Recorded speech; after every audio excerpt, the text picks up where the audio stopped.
Hello नमस्कार आदाब में भी दोस्तों, दुनिया में शांति की बातें तो ऐसे हो रही हैं जैसे कि करेले को चीनी में डुबा कर मीठा करने की कोशिश।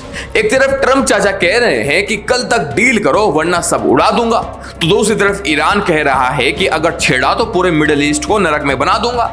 आज के इस वीडियो में बात होगी इजराइल पर गिरी मिसाइलों की, लेबनान में मची तबाही की और उस हॉर्मुज स्ट्रेट की जिस पर ईरान ने टोल टैक्स वसूलने की नई स्कीम ला दी है। और तीसरी बात हम करेंगे कि किसे नॉर्थ कोरिया ने मिसाइलें ईरान को दी है, टेक्नोलॉजी भी दी है। तो कुर्सी की पेटी बांध लीजिए क्योंकि मिडिल ईस्ट का पारा आज 100 के पार है। सबसे पहले बात लेबनान की। इजराइल ने बेरूत के जना इलाके और दक्षिण लेबनान को जैसे टारगेट प्रैक्टिस बना लिया दोस्तों। रविवार को हुए हमलों में 14 लोग मारे गए हैं, जिनमें एक ही परिवार के 6 सदस्य शामिल थे। इजराइल का तर्क वही पुराना है कि हम तो हिजबुल्लाह को मार रहे थे, लेकिन मलबे के नीचे दबी चीखें कुछ और ही कह रही हैं दोस्तों।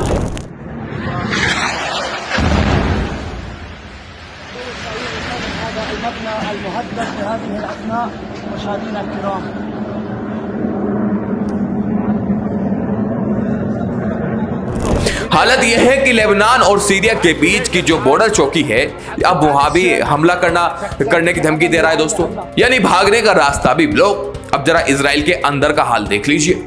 ईरान ने जो मिसाइलें भेजी थी उनमें से कुछ इजराइल के आयरन डोम को चकमा देकर हाइफा के रिहायशी इलाके में जा गिरी है दोस्तों, और भारी तबाही की वीडियो सामने आ रही है, जरा देखिए। בגזרת תחנת חיפה מתנהלים סריקות לאיתור של 4 לכודים שיש כרגע חשש כבד לחייהם.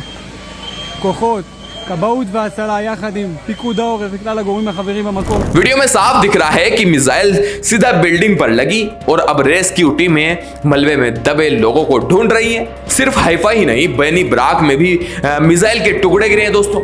इजराइल का एयर डिफेंस सिस्टम इस बार थोड़ा सा चूक गया है और ये थोड़ा सा वहां के लोगों के लिए बहुत भारी पड़ रहा है दोस्तों। मिसाइलें सिर्फ घरों पर नहीं गिरी बल्कि दक्षिणी इजराइल के रामत हवा इंडस्ट्रियल एरिया को भी निशाना बनाया गया है। अब वहां की अथॉरिटी परेशान है कि कहीं मिसाइल लगने से जहरीली गैस या खतरनाक मटेरियल लीक ना हो जाए। मतलब धमाकों का तो डर था, अब सांस लेने में भी खतरा हो रहा है दोस्तों।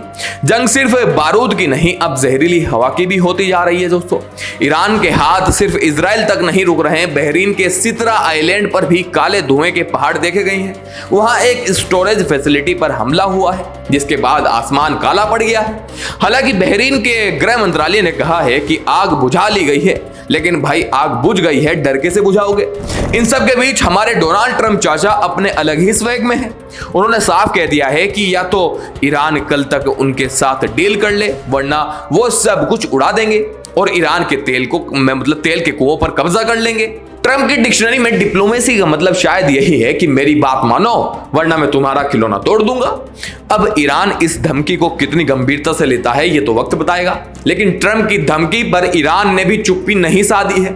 ईरान की मिलिट्री कमांड ने 2 टूक कह दिया है कि अगर अमेरिका और इजराइल ने हमले बढ़ाए तो वो पूरे मिडिल ईस्ट को नर्क में बदल देंगे दोस्तों। उन्होंने ट्रंप के कमेंट्स को बेवकूफी भरा बताया। अब एक तरफ से सब उड़ाने की बात हो रही है और दूसरी तरफ से नर्क बनाने की। ऐसा लग रहा है जैसे शांति की उम्मीद अब आईसीयू में आखिरी सांसें गिन रही है दोस्तों। ईरान ने अब एक नया दांव चला है। उन्होंने कहा है कि वो स्ट्रेट ऑफ हॉर्मुज को तभी खोलेंगे जब उन्हें युद्ध में हुए नुकसान का सारा हर्जाना मिलेगा। और तो और वो दुनिया भर के जहाजों से वहां से गुजरने की ट्रांजिट फीस वसूलने के लिए नया कानून ला रहे हैं दोस्तों आगे। मतलब रास्ता भी हमारा, कानून भी हमारा और अब पैसा भी हमारा। इसे कहते हैं आपदा को अवसर में बदलना। दोस्तों, समंदर से लेकर आसमान तक ये जंग अब एक नए और खतरनाक मोड़ पर पहुंच गई है। कूटनीति अब सिर्फ कागजों पर नहीं, कार्टूनों में भी हो रही है। ईरानी दूतावास ने डोनाल्ड ट्रंप का एक कार्टून रिलीज किया जिसमें ट्रंप चाचा स्ट्रेट ऑफ हॉर्मुज में बुरी तरह फंसे हुए दिखाए गए हैं। यह ईरान का तरीका है दुनिया को बताने का कि तुम हमें धमकियां दे सकते हो लेकिन समंदर की चाबी आज भी हमारे पास है। वैसे ट्रंप को फंसा हुआ दिखाना साहसी तो है, पर देखना यह है कि चाचा इसका बदला ट्विटर पर लेते हैं या कहीं और से। जंग की आग अब पड़ोसियों के घर भी पहुंच गई है। कुवैत सिटी में ईरानी ड्रोन्स ने बिजली घरों और पानी को साफ करने वाले प्लांट्स को निशाना बनाया है। हालांकि किसी की जान नहीं गई है लेकिन भारी नुकसान हुआ है। कुवैत बेचारा इस लड़ाई में पिस रहा है बीच में। ये ऐसा है कि लड़ाई पड़ोसियों की हो रही है और कांच जो है वो आपके घर के टूट रहे हैं। सिर्फ मिडिल ईस्ट ही नहीं, उधर रूस की तरफ भी आतिशबाजी चालू है। रूस ने कहा है कि यूक्रेन के ड्रोन्स ने उनके ब्लैक सी पोर्ट नोवोरोसिस्क पर हमला कर दिया है और वहां आग लगा दी है। सोचिए, दुनिया के एक कोने में मिसाइलें चल रही हैं और दूसरे कोने में ड्रोन्स। ऐसा लग रहा है जैसे पूरी दुनिया ने दिवाली को कुछ ज्यादा ही गंभीरता से ले लिया। बस ये बम खुशी वाले नहीं है। अब एक चौंकाने वाला खुलासा। एक नई रिपोर्ट कह रही है कि ईरान जो ये मिसाइलें दनादन दाग रहा है, उनमें से ज्यादातर या तो सीधा उत्तर कोरिया से खरीदी गई है या उनकी मदद से बनाई गई है। यानी एक तरफ किम जोंग उन का दिमाग और दूसरी तरफ ईरान का इरादा। ये जुगलबंदी दुनिया के लिए किसी सिरदर्द से कम नहीं है दोस्तों। ये तो वही बात हुई कि दो खतरनाक दोस्त एक ही बेंच पर बैठ गए। ईरान की मीडिया ने हाल ही में कुछ ऐसी फुटेज जारी की है जो पेंटागन की नींद उड़ा देगी। इसमें अमेरिकी सैन्य विमानों का मलबा दिखाया गया। ईरान का दावा है कि ये विमान उनके इलाके में एक रेस्क्यू मिशन के दौरान मारे गए हैं। हालांकि कुछ रिपोर्ट्स ये भी कह रही हैं कि अमेरिकी फौज ने खुद इन्हें नष्ट किया है ताकि ये ईरान के हाथ ना लगे। सच जो भी हो, पर इन तस्वीरों से अमेरिका की साख पर सवाल तो खड़े कर दिए गए हैं। जंग जब इतनी करीब आ जाए तो जीत और हार के मायने बदल जाते हैं। अंत में यह समझना जरूरी है कि ये लड़ाई अब सिर्फ दो देशों की नहीं रही। ये एक ऐसा जाल बन चुका है जिसमें रूस, यूक्रेन, अमेरिका, ईरान और अब कुवैत जैसे देशों में भी फंसते जा रहे हैं दोस्तों। हर बीतते दिन के साथ नुकसान के आंकड़े बढ़ रहे हैं और शांति के रास्ते छोटे होते जा रहे हैं। तो दोस्तों, ये था आज का वर्ल्ड अपडेट। कहीं मिसाइलें गिर रही हैं, कहीं तेल के नाम पर धमकियां दी जा रही हैं और कहीं कार्टून बनाकर मजे लिए जा रहे हैं।